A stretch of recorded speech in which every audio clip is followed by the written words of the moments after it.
Hello, everybody. Welcome to Lip Service, the podcast of our coming out stories. I am your host, Pam Myers, and I'm honored to be able to be here sharing our coming out stories from our queer community with you, and hope you will give us a listen. My guest today is Dr. Abod. Welcome, Doctor. How are you? Oh, fine. Yeah, I'm going to call you Jennifer moving forward. Is that good? Jennifer would be great. I'm Okay. pouring my coffee here, so if you hear any liquid coming out, it's just coffee. You are fine. Yes. Yeah. So tell me where were you living when you came out in terms of like the state or country? The actual coming out. Mm-hmm. So, I was at the University of Illinois, Okay. Champaign, Illinois. Champaign, Illinois. And how old were you? I was a freshman in college, Mm-hmm. so that must have been 19. Let's see. Oh, damn it. How old was I? I mean, when was I think I graduate. So I think I graduate. I'm 75, so Mm-hmm. 64. Okay. I think 1960. Is that right? Sure. 1960 is about right. Yeah. High school in 61, maybe. Mm. I don't know. I mean, I don't know. I don't. I can't do the math, but Yeah. Yeah. you know, I was like a normal aged high school. High school or normal. Yeah. Nothing accelerated. That was a normal. That was the most normal thing about me was I went to college when everybody else went to college. Uh, and what was that? So that was in the 60s. So what was that like for you coming out? There were not a Horrible. lot of role models. Oh, it was horrible. It was horrible. Yeah, because as we speak today, right, in 2022, and Republican states across the country are targeting LGBTQ rights and silencing the word even being used, gay. In Alabama, I think there's 62-7 or something. The Republicans are right. So they don't want the kids, even kids who are children of LGBTQ people, to mention the word gay. So when I read that today, actually, it felt interesting to me that I was having this interview to talk about my coming out story when Florida and Alabama and Republicans across the country are targeting LGBTQ rights through this wave of educational gag orders. Right. I have a friend in Alabama who is a lesbian. So her two sons cannot basically say anything about the word gay about their mom. Now, Alabama's racist besides that. So she's Black and a lesbian. So that's 2022. So we're going to go back to 1960 something or other, University of Illinois. And up to that point, I never heard the word dyke. I didn't know that there was a word gay. I didn't know that there were women, a whole history of women who loved each other decades before I was born. Who didn't survive the Holocaust but fought as lesbians in the Holocaust. As a Jew, that would have been really very interesting to me. I think I've only learned that a couple of years ago. So there was the absence of the word in my life, but not the feelings. In other words, the feeling of having the crush on the babysitter and the girls in grammar school and in high school. And, my father and my mother were so worried about me having sex in high school. Little did they know. The last thing I wanted to do was have some guy touch me in any kind of way. Even dating was mandatory. So that was a very big, huge disconnect. But at that time, I think pretty much like now in this Don't Say Gay bill is that the feelings of a child were irrelevant. The feelings they were just irrelevant to life. let alone to oneself or to in my family anyway. I mean, so when I was in college, to get to the point, and I realized that I had fallen in love with my roommate. I will tell you this brief little story. Mhm. So we were her name was Patty. She was I think she even lives in Florida.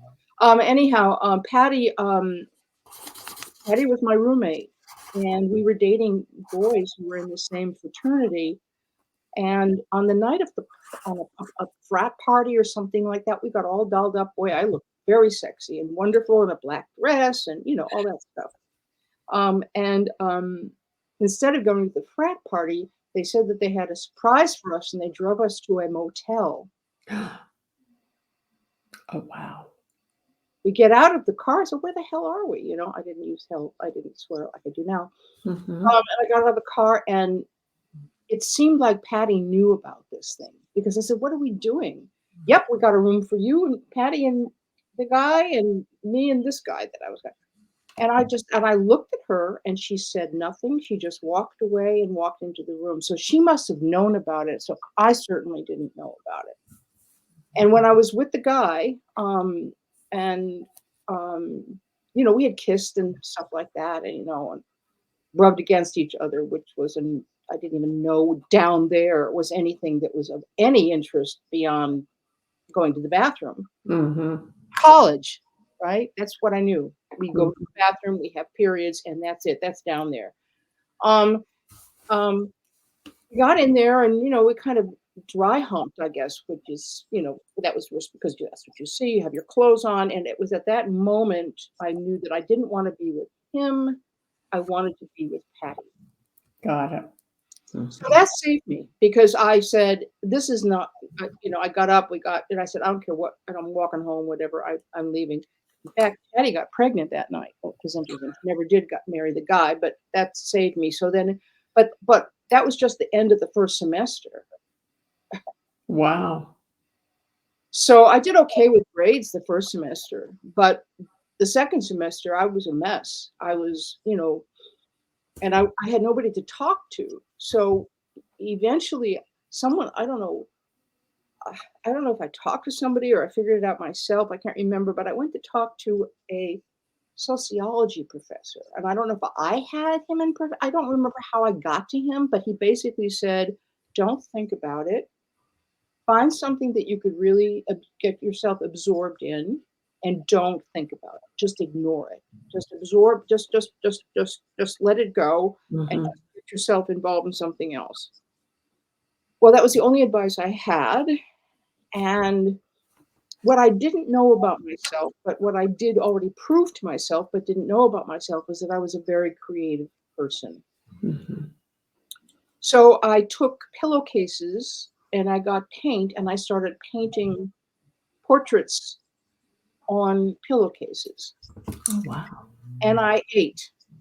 I put crackers, I just took crackers I was a scholarship student. I took crackers from the cafeteria and butter, and I melted the butter on the crackers on top of the lamp. My space with crackers and butter and painted. Wow. Yeah. Um, it was the time of Keen. I don't even remember the name of the Keen photos with the big eyes. I painted clowns and Keens, and Yeah. I'm going to show you something. I'll be right back. Sure, sure, sure. Yeah. All right. So in high school, I didn't know that I was artistic, and nobody encouraged me to do anything. But I did this drawing in high school. Oh, wow. That's beautiful. I did that in high school, and I know I'm kind of going away. And also when I was in high school, this is me in high school. Can you see me? Yes, I can. Yeah, Long, yeah, that was me in high school. great picture. You see the clay hand? Yeah. Oh, yes, I do. Yes. Okay, there's an old man, a baby, and a woman standing in a clay hand. I never worked with clay in my life, and I made that. That Wow. was in high school. Okay, Wow. my first A was in poetry in the fourth grade. Okay, but none of that had anything to do with any recognition of anybody saying, "Gee, maybe you should." take an art class, or maybe you should do that shit, right? So it Right. was all my own stuff. Mhm. And so what happened at the end of the semester was I was secretly in love with my roommate and I had nobody to talk about it. Yeah. So I was miserable. My grades went to shit. Mm. And for some reason, during the last semester, I thought that I could be I took her on a scooter ride and I was driving. Now I never wasn't very good at riding a bicycle. But Mm. why I thought that I could drive a scooter and have her on the back was all, I don't know, some butch fantasy of some kind or another, and I went right into a tree. Did anybody get hurt? Oh, yes. Oh, yes. I have a picture of both of us with I have a she has a broken arm and I've got a black eye or something like Oh that. my gosh. And my parents picked me up and I didn't go back to the University of Illinois. And yet, another reason for considering me a failure. So this was my that was my that was my first experience with a recognition that I was in love with a woman, with a Mhm. girl. Mhm. I wanted to be with the girl. I did not want to be with the guy. He was cute enough. Mhm. It was boring and I didn't like it. And the idea of men's parts were just not appealing. But I didn't know what I wanted certainly at all. I just knew my emotional heart w- was love, was what I thought it was. Mhm. And it wasn't the first time I felt that way, but it was the first time that I acknowledged that that was what was happening. Because otherwise I just felt different, which I think Yeah. everybody else would say those same words. So that was college. And then I promptly ignored it. Um, from that age until the women's movement, 1969. Mhm. And in the 1969, when we read things like Women Identified Woman, I think that was the name of the wonderful articles, some of Mm. those articles that I have, Woman Identified Woman, something like that. The articles that were on mimeograph machines that we shared with each other in 1969, and it made sense to me. Mhm. Oh, and not only did it make sense to me, it made political sense. It was a form of protest. It was a form of of declaring myself and finding myself um, in the context of women loving, Mhm. whether that was lesbian or not. In other words, found myself in the context of feminism. Mhm. And so feminism came first in terms of what allowed me to come out to myself. However, that didn't mean that I could come out in my life. Um, Right. I mean, I had a lesbian lover for 9 years, in those early years, from 1969, 1970, 1976. I was the singer and the songwriter in the New Haven Women's Liberation Rock Band. Ah. Um, and because I was also a singer, and so I had girls kind of having crushes on me, which was nice. But I was also taken because I was in a relationship which was nice, which was safe, although not perfect, but it was safe. Being a singer, standing on the stage, in Mhm. had I because I mean I was completely inexperienced. Mhm.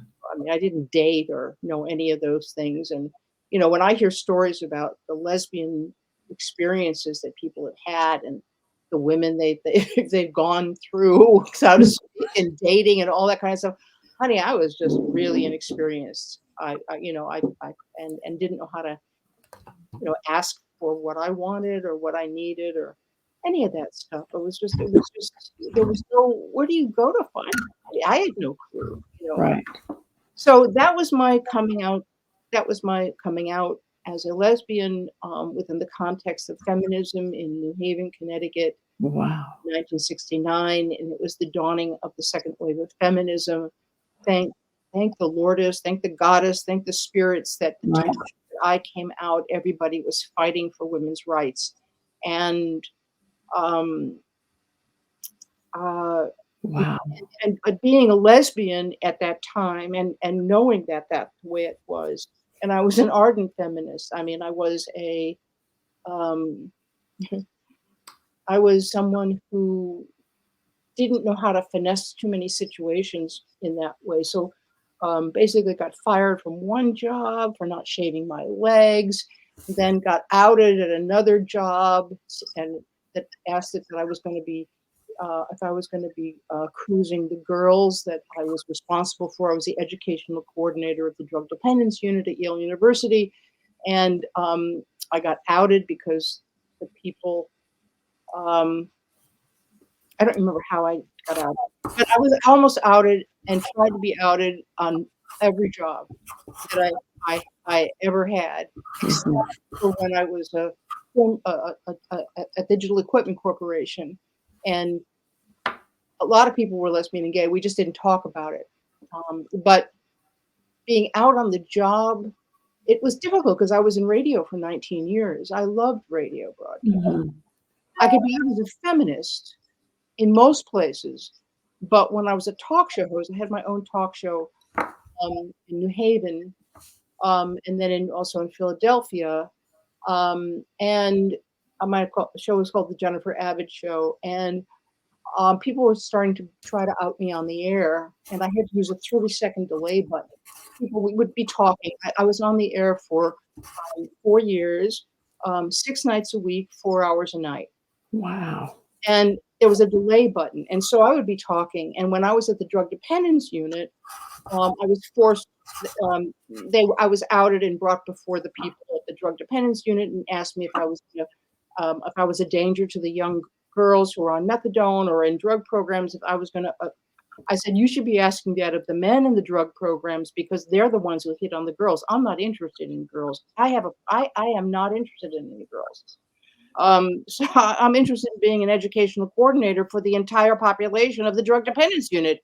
So I was really bold, and there was a support woman there named Laura Sparazzi, was a wonderful woman, straight woman, and she sat with me as the kings of the drug program interrogated me about what these guys who probably messed around with some of these women anyway, and we're not even looking at the guys that were doing that to the girls in the program.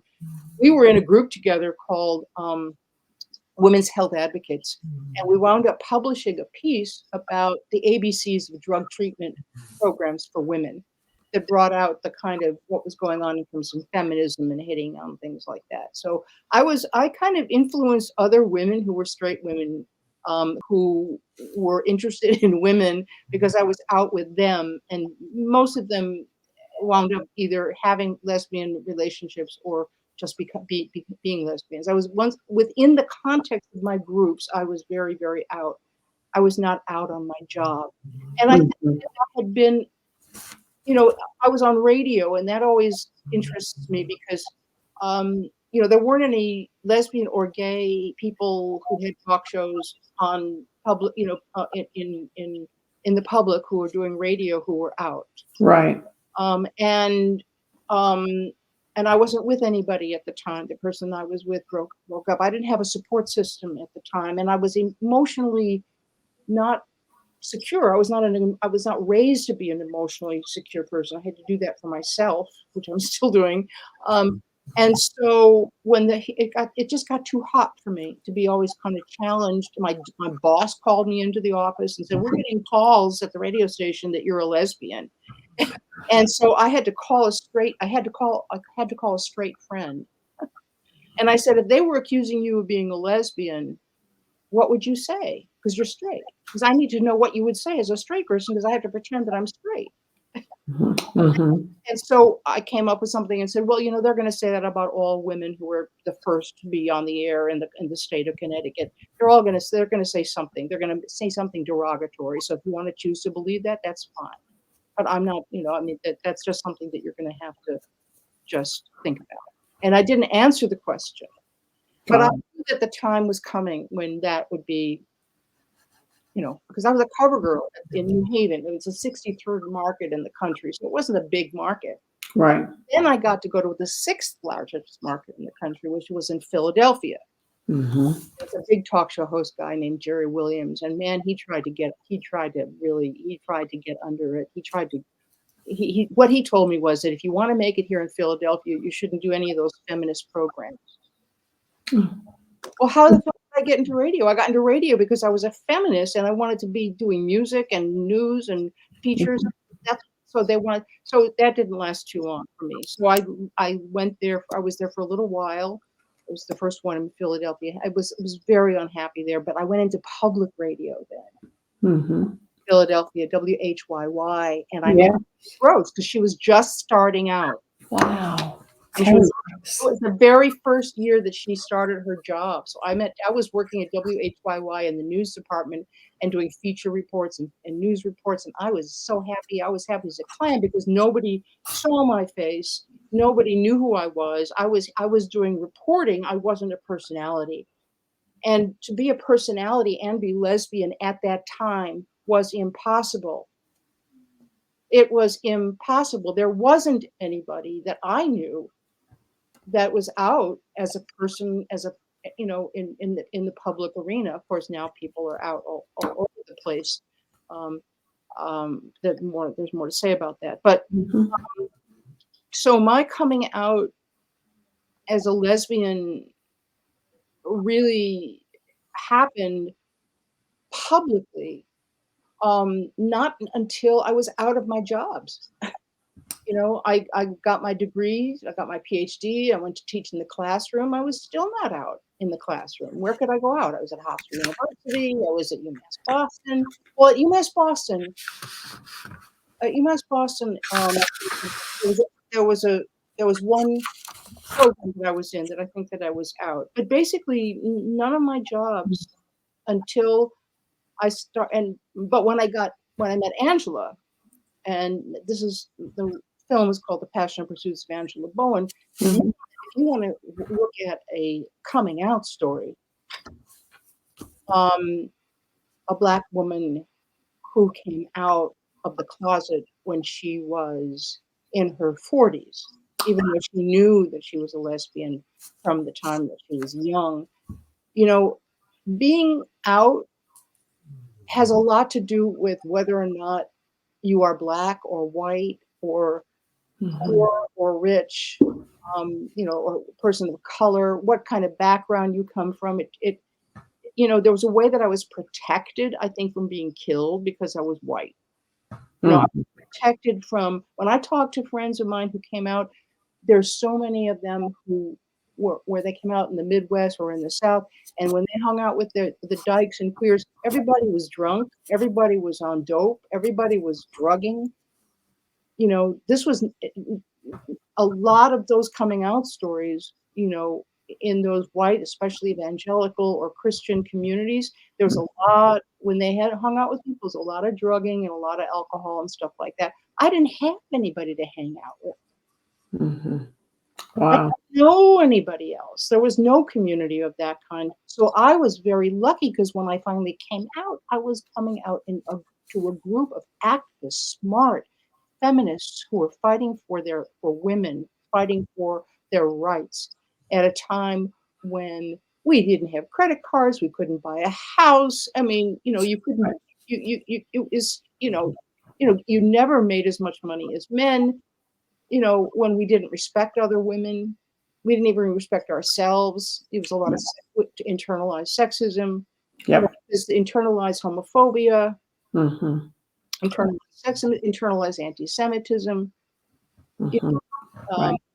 Feeling not worthy because you're from a working class family as opposed to a rich family. There's a lot of internal noise that had to be contradicted and supported by rooms full of beautiful, aggressive, intelligent women Men. who were fighting together. And it was in that context that I really kind of came out to myself, Yeah. even as that wasn't available to me on my jobs. Right. Right. Can I what now I wanna ask you a couple of things. What is your doctorate in? It's kind of not really related, but kind of Yeah. important Okay. part. Well, it's cool because I created it. It's called well before its time. Um, my degree was intercultural communication and women's studies. Oh, love it. Okay. So I made it up. Mhm. Intercultural communication and women's studies. That was my doctorate was in that. So Oh, I'm kind of a media person, so right. and And feminist studies. So yeah. and I don't want to segue really off of your story, but you said that Angela, who was Black, came out in her 40s. Where did she live at the time? Okay. Well, see the painting behind. You mean you see that painting? Yes. Uh-huh. I painted that. Oh, wow. That's a Beautiful. portrait of Angela, and I did in 2007. And the pictures in the background, there's a little black and white picture of me and Angie, and then there's a picture over there with her hand up, and Uh-huh. um, there's a picture of Angela with Audre Lorde. Then there's another poster there with Audre Lorde. Yeah. So I met Angela in 1979, Okay. and in New Haven. Mhm. I was on my way out. I was still doing radio, and she was speaking at a Take Part Night March, and I had never seen a black feminist before, and she was clearly a new feminist. But boy, did she took that stage. She was just fantastic. So little did I know who she was and what she had done. She was probably the first woman in the United States, black woman, who danced the part of the Black Swan when in the 1950s in Boston. And Wow. when I met her, she was the director and main founder of a school called the Bowen Peters School of Dance in New Haven, Connecticut, which she situated with her then husband in the very center of the black ghetto in New Wow. Haven, which is right behind Yale, which still exists, by the way. And in the shadow of Yale is the black community, and she and her husband created brought black arts and culture to the city of New Haven for 19 years, from 1969, which was at the beginning of the civil rights movement, to 1982 when she finally left and joined me in Boston with her children. And Angela's story starts way back in Roxbury, Massachusetts, and she was born in 1936. And the story of the passion and pursuits of Angela Bowen is how she became who she was, which was not only a dancer and a mentor and a teacher, but then also a scholar, and the first woman in the country to graduate with a PhD in a freestanding PhD program from Clark University, and went on in her 50s to teach at Cal State Long Beach for 13 years, and Wow. also became the first Audre Lorde Scholar. So this film is really about her life, which I started after I did a film about Audre Lorde, and Angela's strength and courage to be an out black lesbian in the academy. I write poetry, and one of the things I remember is when I was in Philadelphia, she came to visit me from New Haven. It was really hard because we were just falling in love, and I had to leave for my job, but it was better that I did. Anyhow, we walked in Philadelphia, and she went to take my hand. We were walking down those cobblestone streets in Philadelphia, and I looked at her like, "Are you sure?" And she looked at me and she said, "I haven't come this far not to hold your hand on a Philadelphia street." Wow. How That beautiful. that was Angela. Yeah. So, she she came out on the Boston Common in front of you know hundreds and hundreds of people when she was in her early 50s. And she says in the film, I think she says this in the film. I'm not sure if it's in the film or in my, I don't know when, but you know, there's no way I'm going to be going back in. This is where I'm coming out. So she was a brave person, and braver than I was. But also the timing was different because it was in the 1980s. It wasn't 1969. It was Mhm. 1970, 1976. And it was 19, I think it was 1983 or 84. So those years, that little bit of difference. And Combahee River Collective, I think, had already come out. Some of the work of my black lesbian feminists, Audre Lorde, she had been reading for several years. So there were examples. There were people who were out, had taken a chance. Audre Lorde had published her love poem in Ms. Magazine, um, that Pat Parker had urged her to do. So she felt like she was coming into something as opposed to she was coming out of a past and going into something new for her own life. And that was very inspiring Mhm. and inspired me a lot too, in terms of claiming the I just couldn't, um, where I was, in order for me to make a living, I couldn't be lesbian. I could be feminist, but I couldn't be lesbian. And she found a way to be all of who she was and bring every single thing of herself into a room, which she fought for. And that's what this film is all about. It's really inspiring. So you made a film about her and Passionate Pursuits of Angela Bowen. That's the name of the film. Yes. How long were the two of you together? We were partners, but not always living in the same city because of different jobs and education and all that other kind of stuff. But we were partners for 37 years. Wow. 37 years. Wow.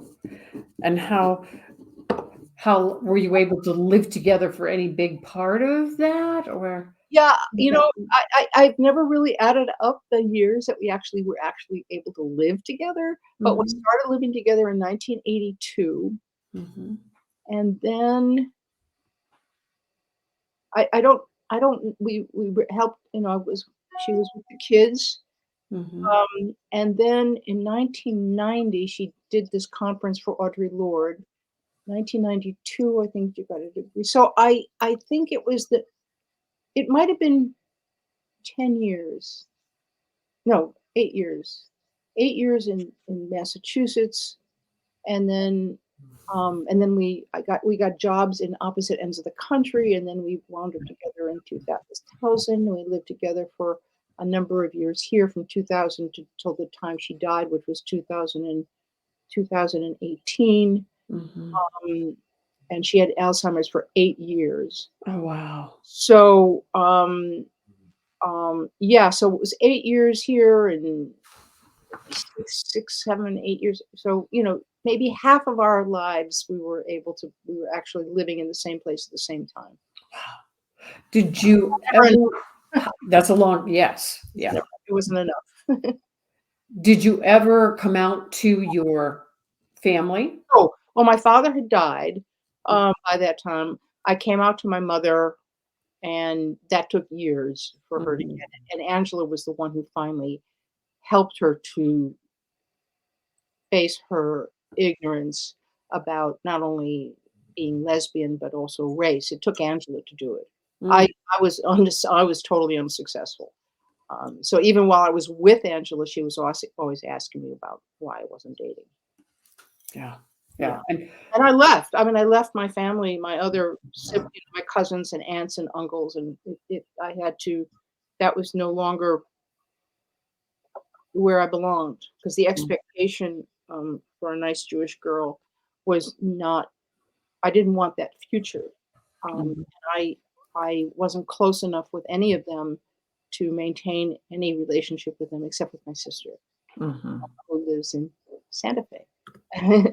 Oh, wow, yeah, uh-huh, wow, and how is it today for you? You still live in the Long Beach. yes, okay, Long Beach. We moved into this great house in Long Beach, California, and her stepdaughter is. We live in a duplex. I'm still here. So how has it been? Well, grief is a very deep, muddy, dark, Mhm, interesting, swirling pool. And I started a lesbian widows group not soon after Angela died, because I knew that I wasn't going to be able to make it on my own. That group has been going on for a while now, thank heavens. And unfortunately, there are more and more lesbian widows. There's lesbian widows groups now that are online, mhm, Facebook groups. Um, and old women. The thing is, when you're an old lesbian, you're really just an old woman, because it's hard. We all look alike. I mean, when we were dykes, young dykes, we had a look. And when you're an old woman, we look more like guys now, whether you're straight or not. I mean, guys Mhm. kind of look like women and women kind of look like guys. When you get old, everything kind of just, melts a little bit. And so to be distinctive, I mean, one of the things that's nice is that I have purple hair. I don't know if you can see it on here. No, I can't say. It's purple. So whenever I go into a place, like I was just in the Apple store yesterday because I broke my phone thing, and the guy that was taking care of me had a blonde hair with a little bit of purple in there, and he says, "I love your hair," and I said, "I love yours too," and that was, so Right. it goes across because ageism is rampant in our community. Within our and ageism is within ourselves. It's on Saturday Night Live. Makes pisses me off, especially about Saturday Night Live, because all of those old people that help them to be out there about their gayness and their blackness and their whatever it is, the one thing that's left on Saturday Night Live is ageism, and that's fucking alive and well. I don't know if I can say that Right. now. It's really it's hard. It's hard. Mhm. Ageism, is something that we haven't dealt with in this community. Going, the differences across generations has less to do with what we have in common than what is different because they are repelled by our look or they're repelled by what old is or what old become. But I'm 75 and I'm still fucking kicking. And if they are 75 and they look like me, then they need to kind of thank the people who came before them who are out and feminist and proud of their age and all that other kind of stuff. And then, feel a little bit guilty and about how they see old women, especially feminists and lesbians. Mhm. I mean, if I were a man at 75, the question about having a relationship, I think gay as well, with another man, 20 years younger, 25 years younger, not such a big deal. For women, Oh, big deal. right? And Mhm. we're poorer, because we didn't make as much money. So the ideas about old women, I don't think feminism, this youth of feminism, I don't know how much it addresses the ancestors that are still alive that helped them to get where they are right now. It's Right. not something that's discussed. Ageism is not the ism. It's racism, which is great. We need it all. Homophobia, all that stuff. But ageism needs to be classism, which we don't talk about that much either because it Yeah. affects women the most. Right. And across race, Right. and ageism, which is dangerous. And Audre Lorde always said that ageism, I always quote Audre Lorde about ageism. I couldn't remember the quote right now, but she talked about how dangerous it is because it weakens the young from knowing what we've been through, and it deprives both, from being able to work together, in to see the full picture. I'm not doing a good job about quoting. My memory is shit. But and one of the things I did is one of the films I made is based on this book called "Look Me in the Eye: The Old Women's Project," which was by Cynthia Rich and Barbara McDonald. Mhm. Old women aging and ageism. And I did a film called "Look Me in the Eye: The Old Women's Project." So all my films have been stuff about stuff that I've tried to learn. Issues about racism, Kitty Sway is an Asian American lesbian woman, the first Asian American lesbian to have a book out. It's a brilliant, brilliant book of poetry, and I did a film about her, and I did about Angela and about old women. So I was dealing with those issues myself. I was learning about what it meant to be an ally. I was Mhm. learning about what racism was, and and so I did things that helped me to grow. Mhm. Yeah. Yeah. While you kept on living, trying to, yeah, make a place in this world. Yeah, and I'm still doing that with my work, and Mhm. now and then trying stuff new, I'm working on I'm do poetry and I'm trying to, reclaim some of the things that I did before. I now sing with there's a farmers market on Sundays here in Belmont Shore. Uh-huh. There's a group called the Chili Billies, Uh-huh. musical group called the Chili Billies. A woman who's an upright bassist who said she started playing music in a rock band when she was 15. She's got long gray hair, and she's an upright bass player. And then there's another woman who plays the mandolin, and another who plays the ukulele, and a guy who plays the guitar. And they're called the Chili Billies. And so I sang with them about a month or so ago for a couple of songs. How And fun. they said, "Well, we're here from 9 to 1. If you ever want to come and sing again, come back." And I was so knocked out. So every Sunday since then, I've come and sung a couple of songs with them. Oh, how wonderful. Yeah. So, I don't know how else to live. I mean, I Mm. don't, you have to find when the person that you love the most is not here, there's so much growing you have to do, so much gratitude you have to do for the life that you do have. And, your job is joy.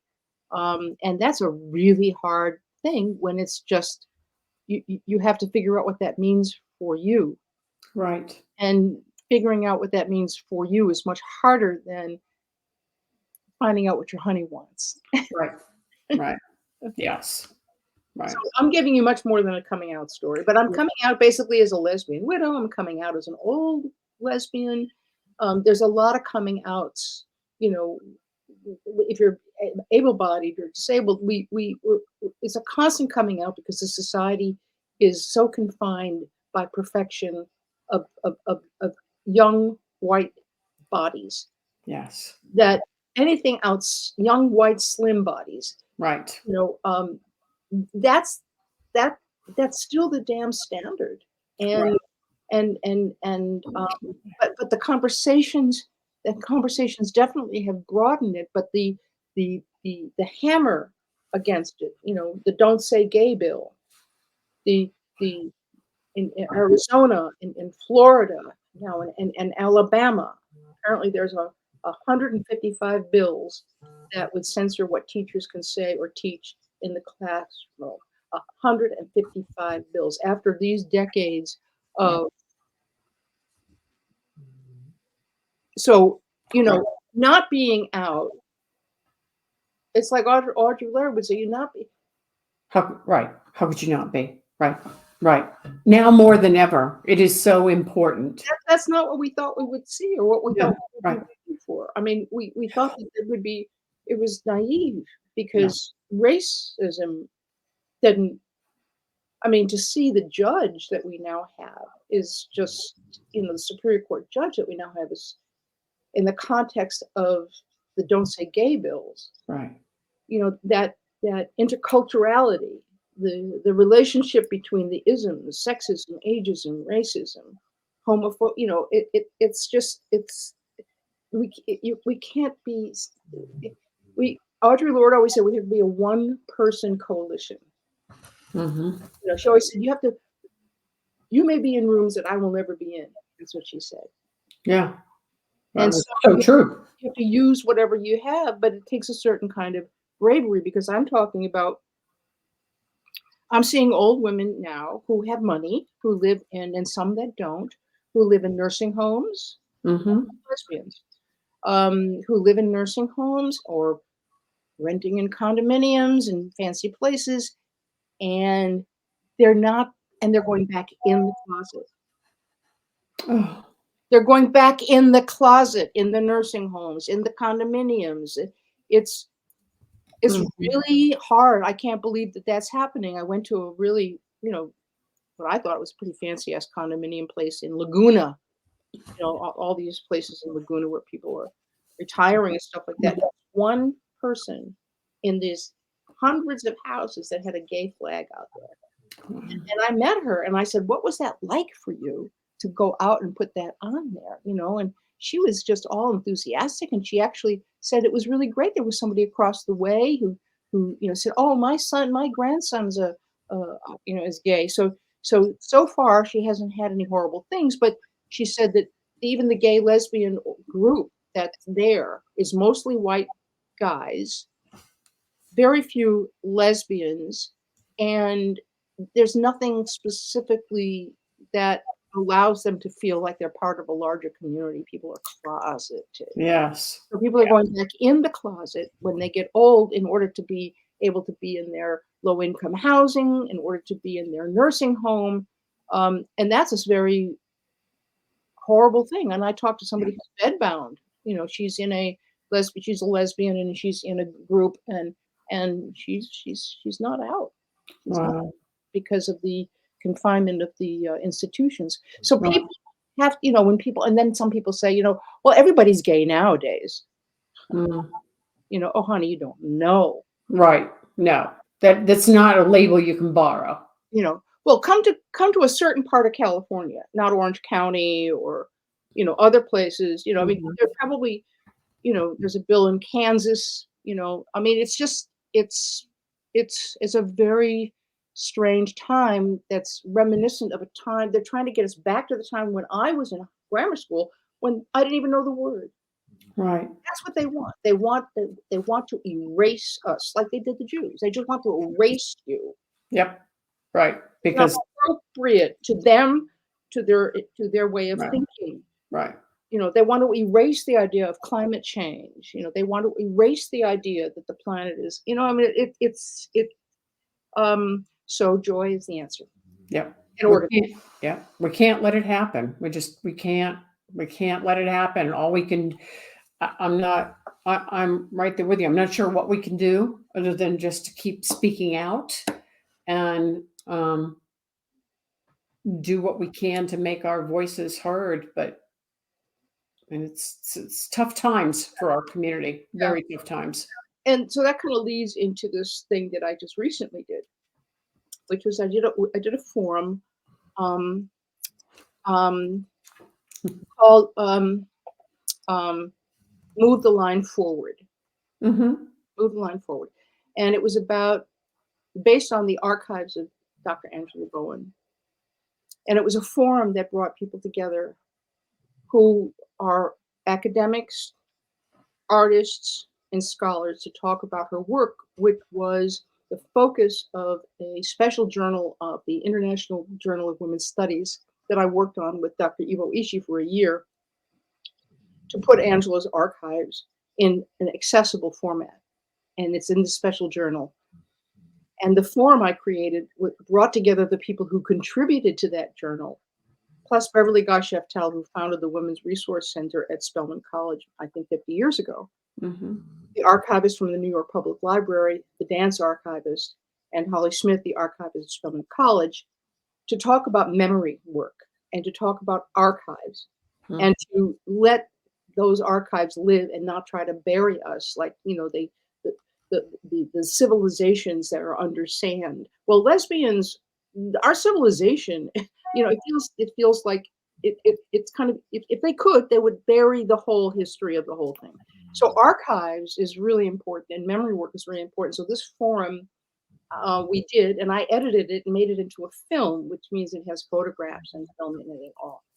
And based on that work, and we put it on YouTube just a couple of days ago. Oh wow.